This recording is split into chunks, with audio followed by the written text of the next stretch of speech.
ಬೆಳಗಾವಿಯಲ್ಲಿ ಆದ ಘಟನೆ ನಿಮಗೆ ಗೊತ್ತೇ ಇದೆ. ಬಸ್ ಕಂಡಕ್ಟರ್ ಒಬ್ರು ಕನ್ನಡದಲ್ಲಿ ಮಾತನಾಡಿದ್ರು, ಮರಾಠಿಯಲ್ಲಿ ಮಾತನಾಡಲಿಲ್ಲ ಅನ್ನೋ ಕಾರಣಕ್ಕೆ ಓರ್ವ ಅಪ್ರಾಪ್ತ ಸೇರಿದಂತೆ ಬಸ್ನಲ್ಲಿದ್ದ 4 ಕಂಡಕ್ಟರ್ ಮೇಲೆ ಹಲ್ಲೆ ಮಾಡಿದ್ದಾರೆ. ಕನ್ನಡ ಮಾತನಾಡಿದ್ರು ಅನ್ನೋ ಕಾರಣಕ್ಕೆ. ಯಾವಾಗ ಕಂಡಕ್ಟರ್ ಮೇಲೆ ಹಲ್ಲೆ ಆಯ್ತೋ ಅದರಲ್ಲೂ ಕನ್ನಡದ ನೆಲದಲ್ಲಿ ಕನ್ನಡ ಮಾತನಾಡಿದ್ದಕ್ಕೆ ಪ್ರತಿಭಟನೆಯ ಕಹಳೆ ಇವತ್ತು ರಾಜ್ಯಾದ್ಯಂತ ಮೊಳಗಿದೆ. ಪ್ರತಿಭಟನೆ ಮಾಡಿದ್ಯಾರು? ಮತ್ತದೇ ಕನ್ನಡ ಪರ ಹೋರಾಟಗಾರರು. ಮನೆ ಮಠ ಎಲ್ಲ ಬಿಟ್ಟು ಬೀದಿಗೆ ಬಂದು ಬಿಸಿಲು ಗಾಳಿ ಚಳಿ ಮಳೆ ಲೆಕ್ಕಿಸದೆ ಬೀದಿಗಿಳಿಯೋ ಹೋರಾಟಗಾರರು. ಅವರೇ ನಿಂತಿದ್ದು ಕಂಡಕ್ಟರ್ ಪರ. ವೋಟ್ ಹಾಕಿ ಗೆಲ್ಲಿಸಿ ಅಧಿಕಾರ ಕೊಟ್ಟ ನಂತರದಲ್ಲಿ ಜನರು ಕನ್ನಡಿಗರು ನೆನ್ಪಿರ್ತಾರ? ರಾಜಕಾರಣಿಗಳಿಗೆ ಮನೇಲಿರ್ತಾರೆ, ವೀಕೆಂಡ್ ಆರಾಮಾಗಿರ್ತಾರೆ. ನ್ಯಾಯಕ್ಕಾಗಿ ಠಾಣೆ ಮೆಟ್ಟಿಲೇರಿದ್ದು ಕಂಡಕ್ಟರ್. ನನ್ನ ಮೇಲೆ ಹಿಂಗೆ ಹಲ್ಲೆ ಆಯ್ತು ಕನ್ನಡ ಮಾತನಾಡಿದ್ದಕ್ಕೆ ಅಂತ ಹೇಳಿ. ಆದರೆ ಅವ್ರ ವಿರುದ್ಧನೇ ರಾತ್ರೋರಾತ್ರಿ ಪೋಕ್ಸೋ ಕೇಸ್ ದಾಖಲಾಗಿದೆ. ಅಪ್ರಾಪ್ತೆ ಮೇಲೆ ಲೈಂಗಿಕ ದೌರ್ಜನ್ಯ ಎಸಗಿದ್ರು, ಅತ್ಯಾಚಾರಕ್ಕೆ ಪ್ರಯತ್ನಿಸಿದ್ರು ಅಂತ ಹೇಳಿ ರಾತ್ರೋರಾತ್ರಿ ಕೇಸ್ ದಾಖಲಾಗಿದೆ. ಇದರಿಂದಾಗಿ ಸಹಜವಾಗಿ ಕನ್ನಡಿಗರ ಆಕ್ರೋಶದ ಕಟ್ಟೆ ಮತ್ತಷ್ಟು ಒಡೆದಿದೆ. ಪೊಲೀಸ್ ಠಾಣೆಗೆ ಮುತ್ತಿಗೆ ಹಾಕಿ ಬೃಹತ್ ಪ್ರತಿಭಟನೆ ಕೂಡ ನಡೆಸಿದ್ದಾರೆ. ಇವತ್ತು ಇಡೀ ದಿನ ಏನೆಲ್ಲ ಆಯ್ತು ಅನ್ನೋದರ ಒಂದು ವರದಿ ಇದೆ, ಗಮನಿಸಿ.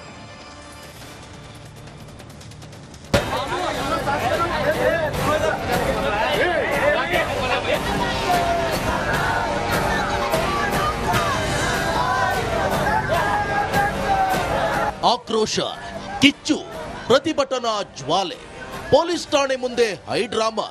ಈ ಎಲ್ಲ ದೃಶ್ಯಗಳಿಗೆ ಸಾಕ್ಷಿಯಾಗಿದ್ದು ಕುಂದಾನಗರಿ ಬೆಳಗಾವಿ.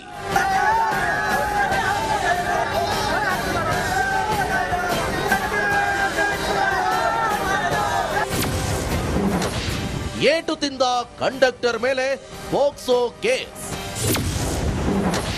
ಕೆರಳಿದ ಕರವೇ ಠಾಣೆಗೆ ಮುತ್ತಿಗೆ, ಹೈಡ್ರಾಮಾ. ಇವತ್ತು ಗಡಿ ಜಿಲ್ಲೆ ಬೆಳಗಾವಿಯಲ್ಲಿ ಪ್ರತಿಭಟನಾ ಜ್ವಾಲೆ ದಗದಗಿಸಿತ್ತು.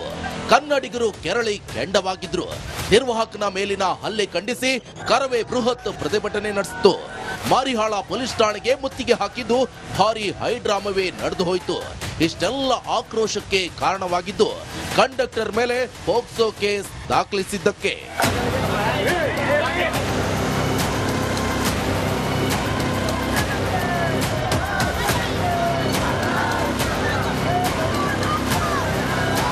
ಮರಾಠ ಪುಂಡರಿಂದ ದಳಿತಕ್ಕೊಳಗಾದ ಕಂಡಕ್ಟರ್ ಮೇಲೆ ಇದೀಗ ಅಪ್ರಾಪ್ತ ಯುವತಿಯಿಂದ ಪೋಕ್ಸೋ ಕೇಸ್ ದಾಖಲಾಗಿದೆ.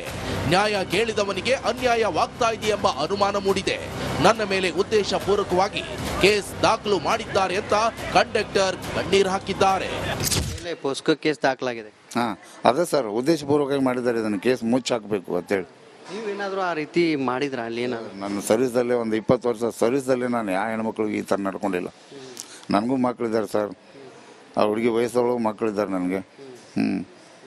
ಮತ್ತು ಯಾಕೆ ಈ ಥರ ಮಾಡ್ತಾರೆ ಸರ್? ಯಾವ ಕಂಡಕ್ಟರ್ ಡ್ರೈವರ್ಸ್ಗಳು ಈ ಥರ ಮಾಡಲ್ಲ ಸರ್. ಎಲ್ಲ ಸುಳಿದ್ರಿ, ಅದೆಲ್ಲ ಸುಳಿದ್ರಿ. ಏನಲ್ಲಿ ಆ ಹುಡುಗಿ ಅವನ ಮಗ ಸಂಬಂಧ ರೀ, ಅದಾವ ಅಷ್ಟು ಚೆನ್ನಾಗಿದೆ ಅದು ಹುಡುಗಿ. ಅದೆಲ್ಲ ಸುಳಿದ್ರಿ ಸರ್. ಹಾಂ ಇದ್ರಿ, ಪೊಲೀಸರ ಸುಳ್ಳು ಕೇಸ್ ಹಾಕ್ಯಾರ ಸುಳ್ರಿ ಸರ್, ಸುಳ್ಳು. ರಸ್ತೆಯಲ್ಲೇ ಮಲಗಿ ಮಹಿಳೆಯರ ಪ್ರತಿಭಟನೆ. ಪ್ರತಿಭಟನಾಕಾರರನ್ನ ವಶಕ್ಕೆ ಪಡೆದ ಖಾಕಿ. ಠಾಣೆಗೆ ಮುತ್ತಿಗೆ ಹಾಕಿದ ಪ್ರತಿಭಟನಾಕಾರರು ಪೊಲೀಸರ ಮಧ್ಯೆ ವಾಗ್ವಾದ ನಡೆಯಿತು. ಮಹಿಳಾ ಕಾರ್ಯಕರ್ತರು ರಸ್ತೆಯಲ್ಲೇ ಮಲಗಿ ಆಕ್ರೋಶ ವ್ಯಕ್ತಪಡಿಸಿದ್ರು.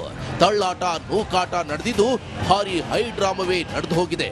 ಪ್ರತಿಭಟನೆ ತೀವ್ರ ಸ್ವರೂಪ ಪಡೆದುಕೊಳ್ಳುತ್ತಿದ್ದಂತೆ ಪ್ರತಿಭಟನಾಕಾರರನ್ನ ಪೊಲೀಸರು ವಶಕ್ಕೆ ಪಡೆದ್ರು.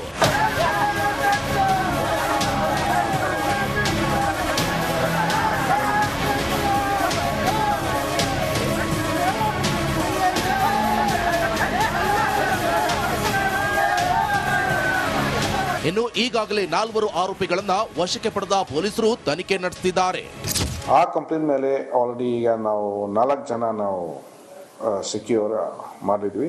ಈಗ RP ಕಡೆಯಿಂದ ಮತ್ತೆ ನಾವು ಏನು ವಿಚಾರ ಮಾಡ್ತಾ ಇದ್ವಿ, ಈ ಘಟನೆ ಹೇಗೆ ಆಗಿದೆ, ಗಲಭೆ ಹೇಗೆ ಆಗಿದೆ, ಯಾಕೆ ಆಗಿದೆ, ಮತ್ತೆ ಬಹುಶಃ ಅವ್ರ ಜೊತೆಗೆ ಏನು RPಗಳು ಇದ್ದರೆ ಅಲ್ವಾ, ಇದು ಎಲ್ಲ ವಿಚಾರ ಈಗ ನಡೀತಾ ಇದೆ. ಇನ್ನು ಸಚಿವ ರಾಮಲಿಂಗಾರೆಡ್ಡಿ ಪುಂಡಾಟ ಮಾಡೋರನ್ನ ಗಡಿಪಾರು ಮಾಡಬೇಕು ಎಂದಿದ್ದಾರೆ.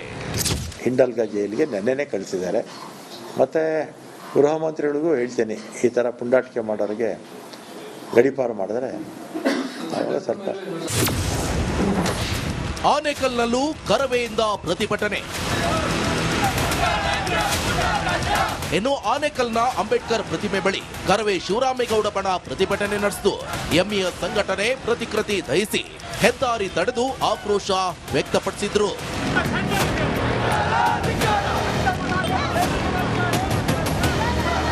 ಕನ್ನಡಿಗರನ್ನ ಕೆಣಕಿ ಉಳಿದವರು ಇತಿಹಾಸದಲ್ಲೇ ಇಲ್ಲ, ಕನ್ನಡಿಗರಿಗೆ ಅನ್ಯಾಯ ಆದರೆ ಸಹಿಸೋದಿಲ್ಲ ಅನ್ನೋದಕ್ಕೆ ಇವತ್ತಿನ ಪ್ರತಿಭಟನೆಯ ಸಾಕ್ಷಿ. ಇನ್ನಾದ್ರೂ ಇಂತಹ ಪುಂಡರಿಗೆ ಪೊಲೀಸರು ತಕ್ಕ ಪಾಠ ಕಲಿಸಬೇಕಿದೆ. ಮೈಲಾರಿ ಪಟಾತ್, ರಿಪಬ್ಲಿಕ್ ಕನ್ನಡ, ಬೆಳಗಾವಿ.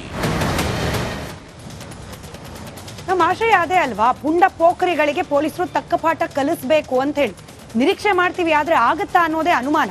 ಸದ್ಯಕ್ಕೆ ನನ್ನ ಜೊತೆಯಲ್ಲಿ ನಮ್ಮ ಬೆಳಗಾವಿ ಪ್ರತಿನಿಧಿ ಮೈಲಾರಿ ನೇರ ಸಂಪರ್ಕದಲ್ಲಿದ್ದಾರೆ. ಮೈಲಾರಿ, ಪೋಕ್ಸೋ ಪ್ರಕರಣಕ್ಕೆ ಮತ್ತೆ ಬರ್ತೀನಿ, ಆದ್ರೆ ಸದ್ಯಕ್ಕೆ ಕನ್ನಡ ನೆಲದಲ್ಲಿ ಮರಾಠಿ ಮಾತಾಡು ಅಂತ ಹೇಳಿ ದರ್ಪ ತೋರಿಸಿದ್ರಲ್ಲ ಪುಂಡರು, ಅವ್ರ ಮೇಲೆ ಏನು ಆಕ್ಷನ್ ಆಗಿದೆ ಇವರಿಗೆ? ಯಾವ ರೀತಿ ಕ್ರಮ ಆಗಿದೆ? ಎಷ್ಟು ಜನ ಅರೆಸ್ಟ್ ಆಗಿದ್ದಾರೆ? ಅದರ ಡೀಟೇಲ್ಸ್ ಕೊಟ್ಬಿಡಿ ವೀಕ್ಷಕರಿಗೆ.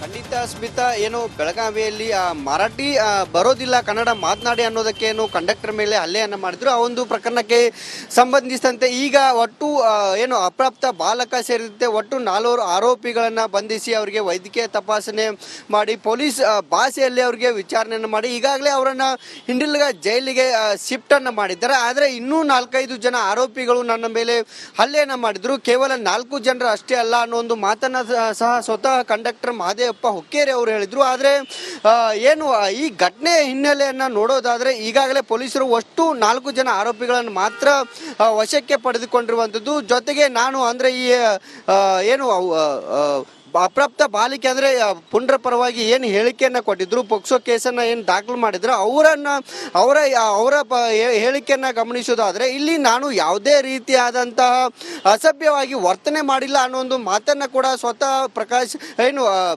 ಮಹದೇವಪ್ಪ ಹುಕ್ಕೇರಿ ಅವರು ಕೊಟ್ಟಿದ್ರು. ಆದ್ರೆ ಎಲ್ಲೋ ಒಂದ್ ಕಡೆ ಇಲ್ಲಿ ಅವರ ಅಂದ್ರೆ ಮರಾಠಿ ಭಾಷಿಕರ ಹಿತಾಸಕ್ತಿನ ಇಲ್ಲಿನ ರಾಜಕಾರಣಿಗಳು ತಿಳಿತಿದ್ದಾರೆ. ಈವರೆಗೂ ಕೂಡ ಯಾವೊಬ್ಬ ರಾಜಕಾರಣಿ ಬೆಳಗಾವಿಯಲ್ಲಿ 18 ಕ್ಷೇತ್ರ ಅದನ್ನು ಹೊರತುಪಡಿಸಿ ಅರೆಸ್ಟ್ ಆಗಿದ್ದಾರಾ? ಎಲ್ಲಿನವ್ರು ಅವರು? ಬೆಳಗಾವಿ ಅವರೇನಾ? ಅಂದ್ರೆ ಕರ್ನಾಟಕದವರೇನಾ? ಮರಾಠಿನೋ ಮತ್ತೊಂದು ಮಗದೊಂದು? ಇರೋದು ಎಲ್ಲಿ ಅವರು? ಬೇಸಿಕಲಿ ಕರ್ನಾಟಕದಲ್ಲೇನಾ? ಖಂಡಿತ ಸ್ಮಿತಾ, ಅಲ್ಲೇ ಪಕ್ಕದಲ್ಲೇ ಅಂದ್ರೆ ಪಂತ ಬಾಳೆಕುಂದ್ರಿ ಗ್ರಾಮದವರೇ 4 ಜನ ಆರೋಪಿಗಳು. ಒಟ್ಟು 3ರನ್ನ ಮಾತ್ರ ಇಲ್ಲಿ ವಶಕ್ಕೆ ಪಡೆದುಕೊಂಡಿದ್ದಾರೆ. ಅವರನ್ನ ಕೂಡ ಹಿಂಡಲ್ಗ ಜೈಲಿಗೆ ಅಟ್ಟಿರುವಂತದ್ದು. ಇನ್ನೂ ಹಲವಾರು ಜನ ನನ್ನ ಮೇಲೆ ಹಲ್ಲೆಯನ್ನ ಮಾಡಿದ್ದಾರೆ.